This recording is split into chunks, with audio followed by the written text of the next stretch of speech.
Some folks may still complain about the transfer portal when it comes to Clemson football, but you can't complain about the recruiting haul thus far for 2025. We got Jason Priester here, allclemsontigers.com, to break down. Well, we got a list of commits today. Jason, how you doing?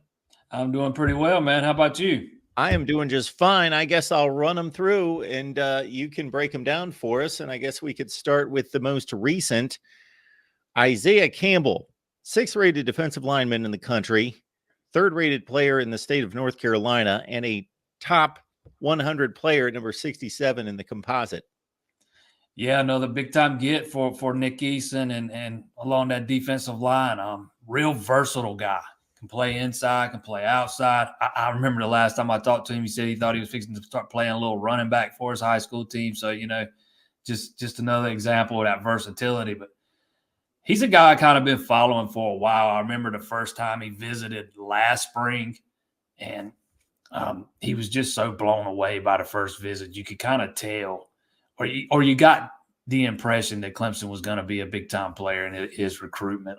Just the way he described the place and the culture, it just kind of aligns with, I guess I would say, his values and those kind of things. But it's another big get for Nick Eason, and he's starting to bring in these versatile guys that you can move around and do different things with. When we think of versatility, we always think of Peter Woods first and foremost, a guy that can play inside or outside if you needed him to, and I think Campbell's another example of that. If you put a little weight on him, play inside, he's probably 275 right now.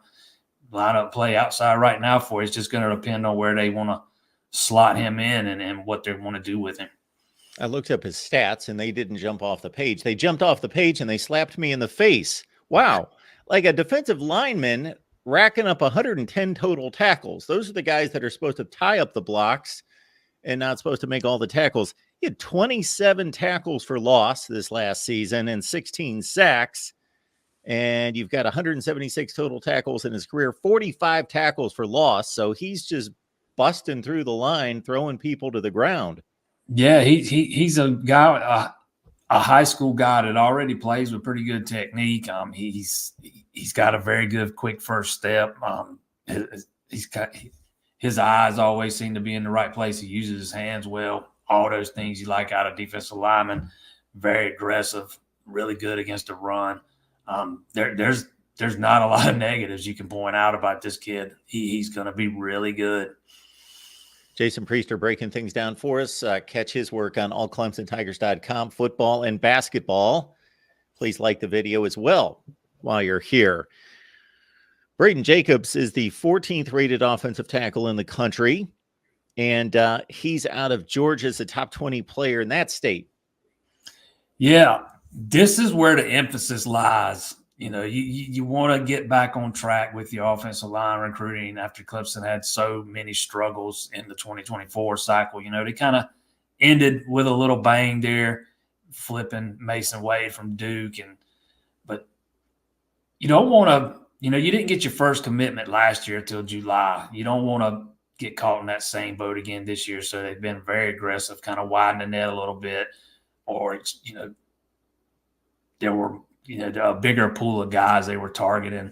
They had several on campus last weekend for Elite Junior Day. Got your first commitment last year, still looking to add a couple more probably. But Braden Jacobs is a guy that I was not really expecting to pull the trigger this weekend. I figured he'd take it into the spring. Knew Clemson was going to be in it for him because he's been there several times in the past year. So 4 or 5 times, most recently for a bowl practice before last weekend. But, this is where you need to be really good at in this cycle, is attracting some offensive line talent. And he's the 3rd guy so far that they've got on board. And he's another really good one. He's one of the better offensive line prospects in this class. Comes from a really good high school program there in Georgia. Solid get for Matt Luke, and I think his hiring played a big part in Jacobs going ahead and deciding to shut it down now rather than taking it into the spring or into the summer. Yeah, so the next guy that came in this week is another one of those offensive linemen, 51st rated at offensive tackle, roughly top 100 player in the state of Texas, Jaylen Beckley. Yeah, another guy that I think his first visit was last summer for camp. He lives in Texas, so it made it pretty hard for him to get back for a game day visit this year. But he's another one of those guys that if you talk to him, you could just tell he's just kind of that guy Clemson's always after. He kind of fits that culture perfectly. Hasn't been rated yet by a couple of the services, probably a little underrated. And the ones that have rated him, he plays at a small private school there in Texas that probably doesn't get the publicity as some of those bigger schools over there do. Underrated is what I would call him at this point. I would expect him between now and the end of the cycle to get some bumps along the way. We'll see where he ends up. But this is a guy that I thought was probably going to always be a part of the class. It was just a matter of when, not if. Again, he openly talks about his faith and those kind of things. They really align well with what Dabo Swinney's looking for. And this was his first time back to campus since last summer. And of the guys that were there last weekend, he was one that I thought could possibly pull the trigger and commit. And it played out that way. And I believe the last time we got together, we talked about Arie Watford. So that makes 4 commits in 5 days. That's pretty good. Yeah, they're getting it done right now. I think a couple of the services have them ranked with the number 2 class in the country. You've already got, I'll make sure I get the number right, 11 guys on board. That's more than most programs at this point.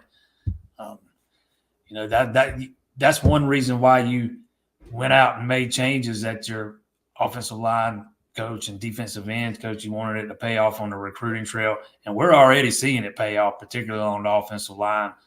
It would be disingenuous to say Lemansky Hall didn't play a role in getting Arie Watford on board, but I also think it'd be disingenuous to say Chris Rump didn't at least have something to do with putting the finishing touches on it.